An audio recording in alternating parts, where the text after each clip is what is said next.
7h23, Thomas Soto. Les secrets politiques de Caroline Roux. Bonjour Caroline. Bonjour Thomas. Après les attentats du mois de janvier, Manuel Valls veut s'emparer de la question délicate de l'organisation ou de la réorganisation de l'islam de France.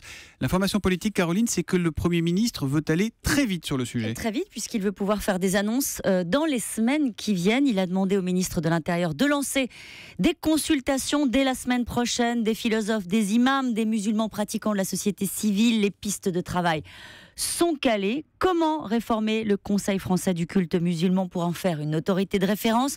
Comment interdire le financement des mosquées par les pays étrangers?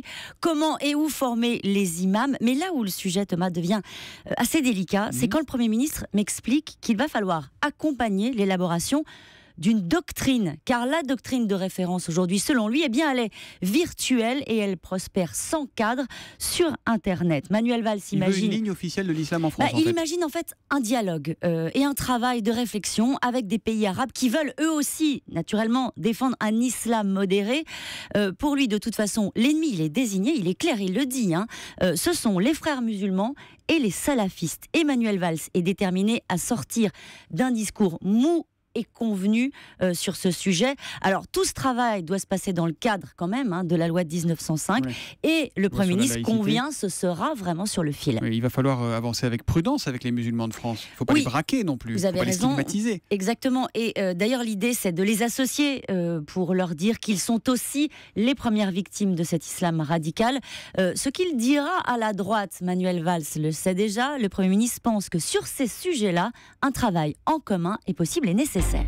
La question politique du jour, Caroline. Le marathon de la loi Macron va s'achever à l'Assemblée. Est-ce que le vote est assuré? Est-ce que ce texte, qui fait tellement débat, va passer? Alors, je vous fais un peu de teasing. Un petit suspense. Je vais vous donner la réponse. Le vote solennel, quand même, devrait avoir lieu mardi. C'est ce qui est prévu après un week-end qui sera consacré à l'examen du texte sur le travail le dimanche. Ce sera le dimanche d'ailleurs. L'examen du texte sur le travail le dimanche. Vous avez compris la blague. À Bercy, on fait les comptes.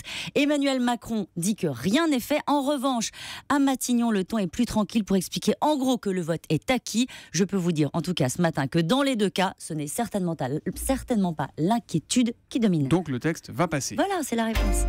Et puis on va en entendre parler, Caroline. Nicolas Sarkozy qui va se rendre en Roumanie. Le rendez-vous a été calé hier à Bruxelles.